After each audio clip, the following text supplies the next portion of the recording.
I was a painter's helper for 6 years before I started painting. I've been painting now for a little over 4 years. I first gained interest in the industry in high school where they offered an auto body program, and then I did a technical college, and I've been in the industry since then. I've done a lot of collision work, but one of my favorite pieces I painted was probably in technical college where we got to mess around with airbrushing, and that was really fun. For myself, color matching red pearls can be one of the more difficult things to pinpoint, but I've learned is to always make color chips when you have trouble with a color. My hobbies outside of painting are baking and trying new foods. I love going to local restaurants, and I bake a lot, so my coworkers eat a lot of the cookies and cakes that I make.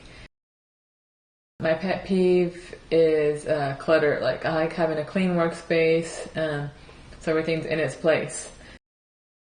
My Luma products, I have a light on my Sandra and a light on my Iwata, and I have the paint suit and the hose hanger, and I use all the products just about every single day.